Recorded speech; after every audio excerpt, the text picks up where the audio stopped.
What a day for the Pittsburgh Steelers in free agency. Thursday was Myles Jack cut, Elandon Roberts signed, and the entire linebacker room was blown up for the Pittsburgh Steelers from the past season. We'll talk about that with Jenna Harner of Channel 11 WPXI. I'm your host, Chris Carter, the Locked On Steelers podcast. Let's get into it. You are Locked On Steelers, your daily Pittsburgh Steelers podcast, part of the Locked On Podcast Network, your team every day.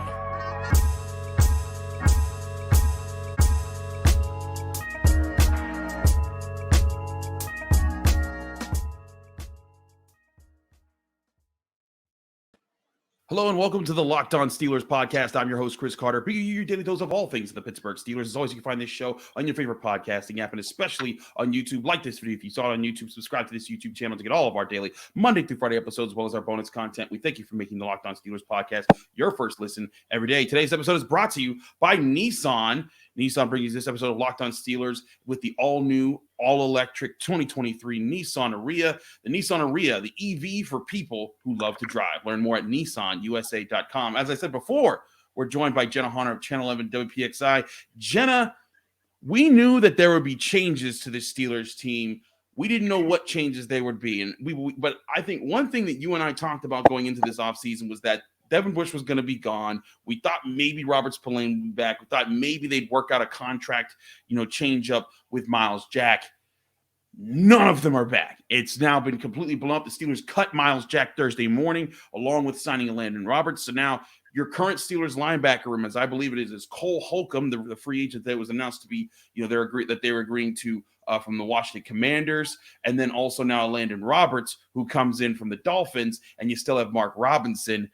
But that's it right now. And this is a complete blowing up of a linebacker room that wasn't terrible, but didn't contribute a single turnover in last year. Jenna, what were your thoughts seeing how this played out in Omar Khan's plan of attack here?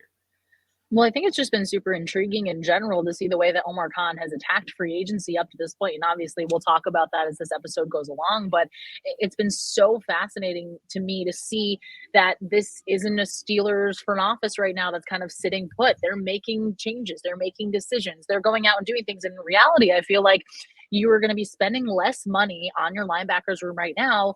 And in theory, you get some big upgrades in Cole Holcomb and Elandon Roberts, and just both what they bring to the table. I think a lot of people, too, are really concerned about, the stylistic, the way that these guys play. And, yeah, there is definitely a little bit more of that, thumper, that run thumper style. But the Steelers want to make it a big point of emphasis to stop the run. And I think Elandon Roberts fits a little bit more in that scheme. Cole Holcomb, to me, has a lot of speed as well. He's a guy that's going to be able to do a lot in terms of sideline to sideline. So it's just been very intriguing and kind of fun to see how this is all shaked out up to this point. But yeah, I feel like the Steelers linebacker room got better in these last couple of days here. And, unfortunate to see Myles Jack go, just been, in the locker room presence that he is and what he brought to the guys. But again, this seems like some pretty solid upgrades here. Nothing dramatic, not going from the worst guy in the league to the best guy in the league, but definitely a solid upgrade where you feel more confident about an area of your team that there definitely were some weaknesses in, including when we talk about Devin Bush. I think when we look from top to bottom, one of the things that was talked about with the Steelers last year is that they had their superstars and they had their good players, but there was a lot of holes in the depth chart as far as depth players that you could rely on to fill in different spots, and you were kind of slim in how many players you could kind of count on in this situation. And you look at Myles Jack. Myles Jack was his contract was set up to pay him decently in the first year, but give him a big boost in the second year. The Steelers do a lot of those types of contracts. Myles Jack did lead the team in tackles, but he wasn't the game changer at linebacker that I think they were hoping to. If he had been, he'd still be on the Steelers roster right now. They'd be working out probably an extension deal to try to keep him along for longer years. They obviously didn't see that enough. And what I think they've gone and done is basically get two linebackers that could work if they work out in Pittsburgh. They could kind of do what Myles Jack provided in stuffing the run, just being responsible gap responsible linebackers who can come up, hit, play those thumper roles in the run game, and then not be complete liabilities in the pass game. They won't be great pass defenders, but they'll be able to at least be serviceable veterans that hold down the spot. But Jenna, to me, this also signifies that unless there's another move made at linebacker, the linebacker is going to be very much in play for the Steelers on day 2 of the NFL draft. Yeah, absolutely. And that's kind of where we had talked about them probably looking to target a linebacker was in those later rounds. You're not going after, you're not using your first round pick or even the 32nd pick on a linebacker just because the need isn't there, especially right now, too, with the way that you have the room filled in. And it's intriguing to me about Elandon Roberts as well, because he was with the Patriots before, and the fit that he had with New England and the way that they had him play and the style of linebacker they usually have for the Patriots, it seems like it just is going to fit so seamlessly into the style that the Steelers play, especially the whole, AFC North smash mouth football. I think he's going to fit really well there. He's one of those late round gems I think a lot of people look to. And I think that, I'm not saying he's going to come in day one and it's going to be magic by any means because, there's time and he, will have to adjust to the system and everything along those lines. But he's that traditional downhill linebacker who can play AFC North football. Indeed. And we've talked about, too, the Steelers need to be able to stuff the run. Nick Chubb's going to still be there. We don't know what's going to happen with Lamar Jackson, but the Ravens have been a running team. You need to stop Joe Mixon. We'll see what happens with him with the Bengals. But still, stuffing the run has been the key to the Steelers defense first and foremost, so that the pass rush can then count on having third down as a pure passing down where they can pin their ears back, get after the quarterback, and the secondary can focus on, hey, if the pass rush is getting there, we can be a little bit more aggressive. That has been the Steelers' game for a while. The run defense, of course, 2 years ago was the worst in the league, was a huge hole that kind of let them in some tough spots. This year, it got better, and it allowed the pass rush to kind of still get there a little bit. The team led the NFL in interceptions. If TJ Watt's there, maybe they lead the NFL in sacks. Who knows? But bottom line is, this is a move, I think, that's a message that's like, hey, the Steelers, you look at Patrick Peterson, he's a turnover guy. He's brought in, he's very good he still has the ball skills. He may not be, he may not be the fastest guy anymore, but he's still a guy that can attack the football. They kept Minkah Fitzpatrick. They kept DeMonte KZ. They're trying, and they got rid of the linebackers who weren't contributing in turnovers. They're bringing in new guys who either they do the same or they'll get some turnovers. I think that you're seeing an emphasis on, they want a defense that is able to create turnovers more consistently, so because that seems to be the pace of what's going to succeed more in the NFL. Absolutely. And again, we talk about this all the time, but your conference in itself, not even the division, your division has three really, really, really incredibly talented quarterbacks in Deshaun Watson, in Lamar Jackson, pending what happens there as of this current moment that we are taping this podcast. I feel like I have to give that quantifier. Yeah. And in Joe Burrow. But then once you get out of the AFC North, you will likely face you're going to face Josh Allen, you're going to face Patrick Mahomes, and Aaron Rodgers is now going to be in the AFC. So it's crazy when you say that and just think about all the quarterbacks and the talent in this conference, but you do need to force those turnovers. How did the Steelers win game 1 against the Bengals last year? Joe Burrow turns the ball over 5 times. And obviously, if your long snapper isn't injured, things end differently, maybe. But that is going to be so key. And I think that's what Omar Khan and company are doing this offseason, are putting those pieces together to say, okay, we have one of the highest paid defenses in the league, but we also want to be so talented in terms of creating turnovers and forcing other teams into mistakes. They led the league in interceptions last year, and I think they want that to continue. Absolutely. I do think that's something I want to continue. But I also want to talk to you, Jenna, about Patrick Peterson and Nate Herbig signing their deals and finally talking about them joining the Steelers, what sense we're getting out of what those signings mean to them, and what else Omar Khan could be planning in free agency, and what free agency might be setting up in the NFL draft. All that and more right here on the Locked On Steelers podcast in just a minute. Don't go away. But first, we got to talk to you guys about one of our great sponsors, Built Bar. Built Bar, of course, is the ultimate protein bar that tastes like a candy bar. Built Bars are covered in 100% real chocolate, but somehow they're still oh so good for you. And they come in so many different flavors, like churro peanut butter brownie, coconut almond, double chocolate brownie, and all the different flavors you could imagine. In all these flavors, and they only pack 130 calories. They only pack 4 grams of sugar, but somehow they fit 17 grams of protein into every Built Bar. That's why, again, they're the best protein bar out there. And you don't have to wait around and order them from Built.com to get them delivered to your house anymore. All you have to do is go to Walmart or Sam's Club, and you can get some Built Bars and bring them home yourself. If you go right into your local Walmart, walk to the pharmacy section, you can get 4 bar boxes of Built Bars with cookies and cream, double chocolate, or coconut puffs. Or you can go to Sam's Club and get 13 bar 13-bar boxes of Built Bars with hit flavors like brownie batter, churro, and much, much more. Trust me, when you try Built Bars, you'll thank me later because Built Bars are the #1 protein bars in the world. Go try them today and get all the different flavors. Trust me, you won't regret it. Check out Built Bar today.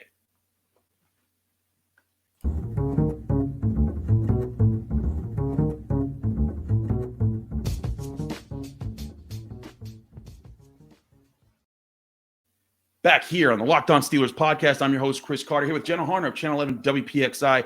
Now, Jenna, full disclosure, I'm in an Airbnb in Greensboro, North Carolina. March Madness is March Madness. We're literally recording this as March Madness games go on. Virginia's been upset by Furman. I hate them because I picked Virginia to beat Alabama. I hate myself for being that stupid, but it happens.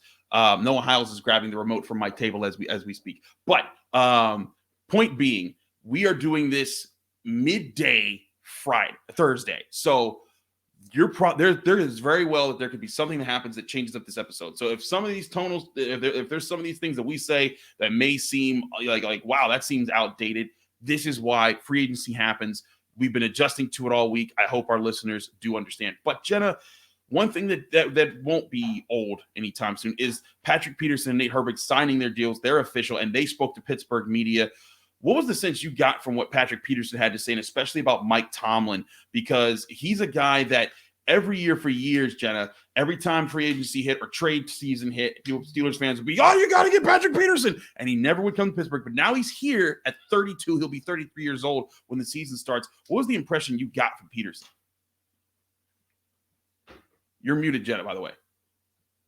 I am muted. There we go. Sorry about that. I'm getting too hype over here. That's what's happening. I'm getting too hype about March Madness and about free agency. It's all happening at once. Full disclosure, I listened to the press conferences. I was not physically there in person, but from what you gathered about Patrick Peterson, he's been talking with the Steelers for a little bit. He said that actually he had discussions with them last year. Things didn't pan out, but he had said, in the latter half of his career, he wants to be part of a storied franchise. And the same thing too with Nate. The two of them, just the way that they're talking, they're so excited to be part of the Steelers. And that's something you and I kind of get a lot of the sense. And granted, a lot of these guys too, no matter when they're going to a new team, of course, they're going to say they're excited, especially when rookies come in too. Of course, they're just thrilled to be drafted.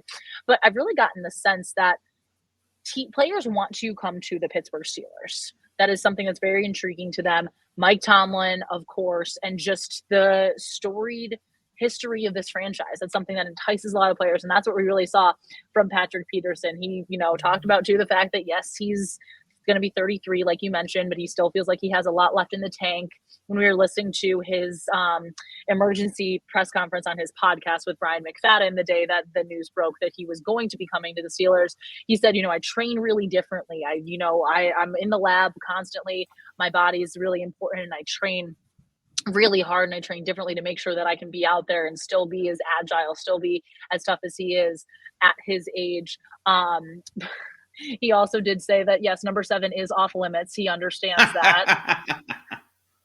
I don't know if anybody heard that in the podcast that the day that he actually signed, but he was talking with Brian McFadden, and they were talking about what numbers he'd possibly want to wear. And he was going, I was like, maybe number 7. And I was like, I don't see any reason why that would be an issue. There's definitely no reason there in any way, shape, or form.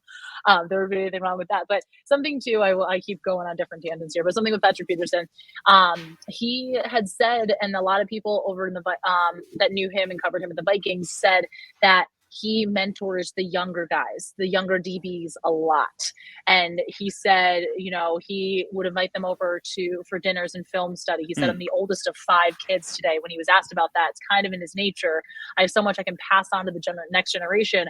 Why would I want to hold on to that? And that's really intriguing because as there's been so much talk, it seems like, the conversation continues that if Joey Porter Jr. is going to be there at number 17, the Steelers might pick him. And then you have a guy like Patrick Peterson working with a young rookie in Joey Porter Jr. So I know there's a ton of storylines there. But for both of these guys, they really just seem like they want to be here in Pittsburgh. And for Nate Herbig, he's, so excited. He's happy to be here. He's like, old school smash mouth football. As you can see, I'm built for it. If anybody's seen photos of him, he's a big dude. He's a huge dude. Like when people called him Herbig, no. His name is Herbig, but he big. That's what people have been saying about him, and it's seen there. But I want to get back to your point about Patrick Peterson too, because one thing that you and I talked about the priority of signing Cameron Sutton wasn't just his play on the field, but his leadership quality in and out of the locker room, what he was going to be able to do for these guys. Now you get Patrick Peterson, who is a leader. There's no, he's been a leader for so many years in the NFL. I do think this signifies that the Steelers are very much interested in a young cornerback. And it may not be Joey Porter Jr.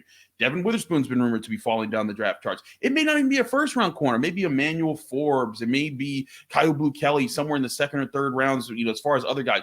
Julius Brents, a guy who I really liked both at the Combine and at the Senior Bowl. But either way, I do think they're setting themselves up for having a true leader in Peterson, a vet in Levi Wallace, maybe a vet in Ahkello Witherspoon if they keep him around. He hasn't been let go yet. We'll see if that continues. And then you have a young corner, or even two, because this is a very deep cornerback class, who can learn under these guys and eventually become the future of the Steelers cornerback room. Because when we look at cornerbacks and we look at how we look at how Patrick Peterson, he's only going to be around for a year, maybe two, and eventually you're going to need a new guy that's going to step up and take that mantle. And I guess one of the biggest things you could have there is a leader who teaches and mentors a guy to become a young leader. And if they can hit on a star cornerback early, again, which is one of the positions I think they're going to be looking at heavy, I think that that's a big case there. So I'm right with you, Jenna. I think that this could be a sort of, they haven't had the opportunity to pass the torch on from a great corner to a great corner. And Cameron Sutton, a great person. I will say that, and people saw that in his Lions press conference after, with his first chance to talk to Detroit media out there. But no one would ever say that he was a great corner for the Pittsburgh Steelers. This gives the chance for a guy who Patrick Peterson may someday be in the Pro Football Hall of Fame, and he gets the chance to kind of mentor guys on how to build their careers to get that kind of trajectory. Absolutely. And again, that's something that's so crucial. That's something that you want. And I know it might be a little bit excessive where it's like, oh, you want that vet to mentor a guy. But a guy like Patrick Peterson, who has the relationship he has with Mike Tomlin, again, another reason why he said he was so excited to be here, that's going to kind of be, the coach's message gets passed into the locker room, not only from him, but through guys, those veteran type players like that. And I think that's going to be something so crucial. I do want to give a little bit of a point about Nate Herbig, just because I feel like we've definitely talked a little bit more about Patrick Peterson, but sure. I know a lot of fans are going to love this quote from him today. The quarterback can't get hit if you're run blocking. That sounds like a very Steeler thing to say, a very old school Steeler thing to say. That's something that I'm pretty sure that that saying is going to be used now in bars all across Pittsburgh, from Yinzers to anyone in the area. But that's who Nate Herbig is, and that's where he comes into the picture. He's a strong run blocker. Now, if you look at his tape, he does have problems being consistent in pass protection, and that'll be something that makes it work. I don't think that he's a given to just take Kevin Dotson's spot. They're going to have a legit competition at left guard, but I think that he gives you the presence where, like, this team, we've talked about it. They have Najee Harris. They have Jaylen Warren. They love both of those guys. The offensive line made steps forward. Now they want the offensive line to be more aggressive and be able to change the line of scrimmage more and make it so that the run game can be more dominant. And if Nate Herbig contributes to that, maybe he is the guy that fits in with the Steelers. And it does sound like, from the way that he spoke on Thursday, that he does understand the identity that he's going for. And, hey, maybe that's the magic of getting an Andy Weidel in your front office. Mm-hmm. And he did compliment Andy Weidel, saying he's the GOAT. My also favorite thing that he said is that he said he'd play punter if the Steelers asked him to. He just is incredibly happy to be here in Pittsburgh. And when he was asked by a good friend, Brooke Pryor, what makes this the right place, he said, it's the Steelers. So I think Steelers fans are going to like this guy just based on the personality that he brings and the fact that he has already jumped into all of the cliches and he's here for it. Absolutely. I want to talk to Jenna more about where the Steelers stand as it is right now at 3:10 p.m. on Thursday. So please excuse us if some of it becomes outdated, but I want to talk to her about needs and where the Steelers front office is as far as where it was when it started free agency. We'll do that in just a minute here on the Locked On Steelers podcast. But first, before we do any of that, got to talk to you guys about our great sponsors at FanDuel. FanDuel, of course, the number one sports book in the country. You got to go get FanDuel right now. They're an official sports betting partner of the NBA. And with the NBA in full swing, getting ready for the playoffs, this is your chance, if you're a new customer, to capitalize on the no sweat first bet at FanDuel.com, where you can get up to $1,000 in bonus bets back if you don't win on your first bet. Just download the FanDuel Sportsbook app today. It's safe, secure, and super easy to use. Then you can bet on everything from the money line to point scores to how many threes get made. And FanDuel lets you make player props bets that even give you more options there. You can also combine your bets to get a chance at a bigger payout with a same game parlay. So don't miss your chance to get a no sweat first bet opportunity with up to $1,000 in bonus bets when you go to FanDuel.com/lockedon. That's FanDuel.com/lockedon to learn more. Make every moment more with FanDuel, an official sports betting partner of the NBA.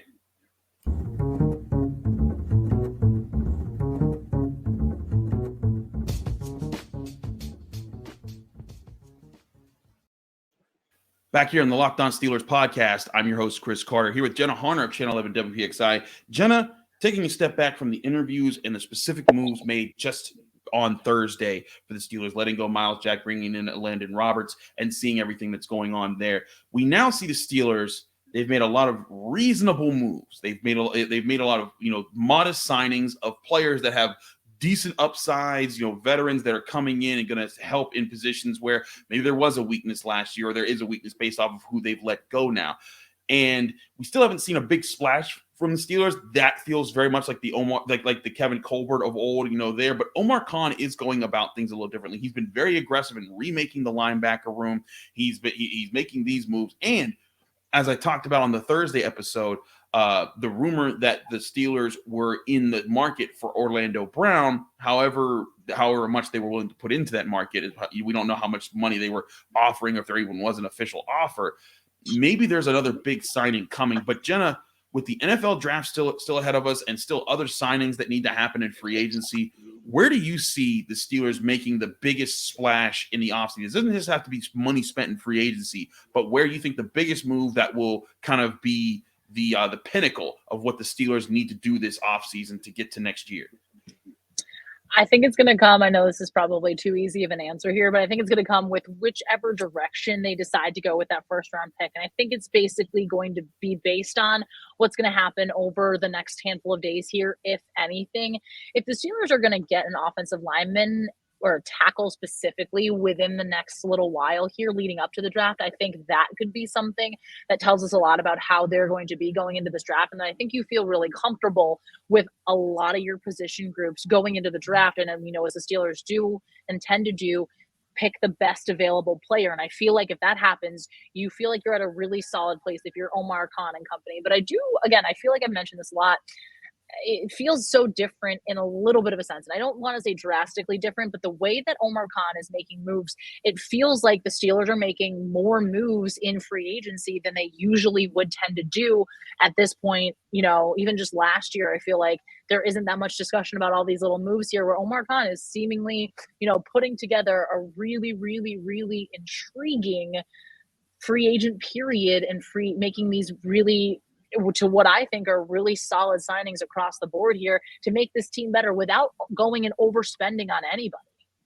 I hear you with that. I think that's the thing here is that the Steelers haven't overspent. They're still within their cap means right now. And maybe that's coming because one thing we also saw the Steelers restructured Minkah Fitzpatrick's deal to free up around $10 million there. The cutting of Myles Jack freed up more money. There's more cuts that I could see coming for the Steelers, maybe a Elandon Witherspoon, maybe some other guys down the line there. But also they still have the chance to restructure guys like TJ Watt, Cam Hayward, maybe Chukwuma Okorafor, maybe Deontay Johnson, those type of guys.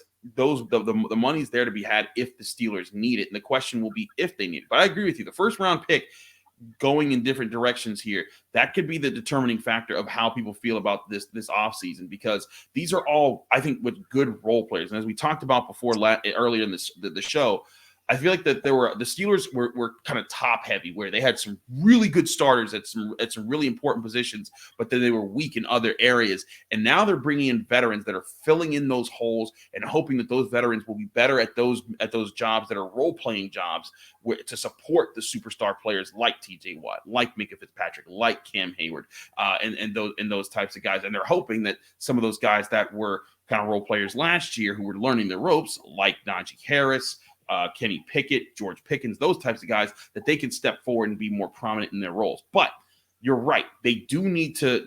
There does need to be a direction with this first round pick that's going to set the tone for this entire offseason. And I think you brought up offensive tackle. I think that's certainly the area that they could look in. There's especially 3 guys in the first round that if they fall to 17, I think the Steelers sprint to the podium, and Peter Skoronski from Northwestern, Paris Johnson from Ohio State, and Broderick Jones from Georgia. Mike Tomlin was at Georgia's pro day watching Broderick Jones, among other people, with that. And I think that, Broderick Jones would be a guy, if he fell to 17, the Steelers would absolutely be content with. But I also think, like we talked about earlier, if they can get a superstar corner in a class that's supposed to be really strong at the cornerback position, it would make a lot of sense to fill that void and get that there. And then we're looking at, well, that's how this class went, and it revamped the defense and not only got defense good role players, but maybe good young players for the future. So as you and I have talked about before, it can make paying for the defense not as expensive in the next couple of years if they're able to get a guy they can rely on who can be on a rookie contract for the next 4 or 5 seasons.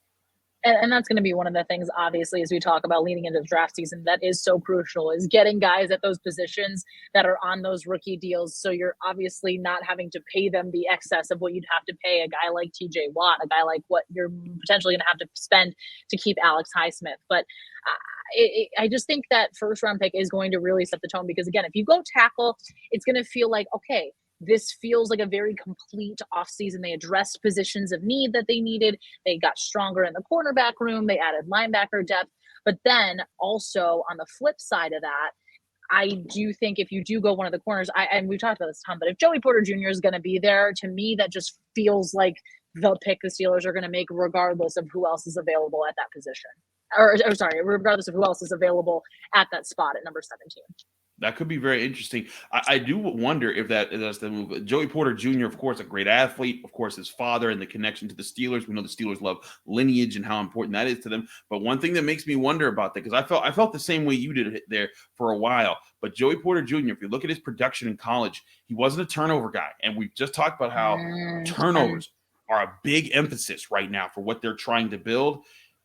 Is that a deterrent? Who knows? Maybe it won't be. Maybe they think, you know what, this guy does have ball skills. It was just the way that they were playing at Penn State. He didn't have as much of an opportunity to showcase those ball skills, and maybe they feel that way. But I'm right with you.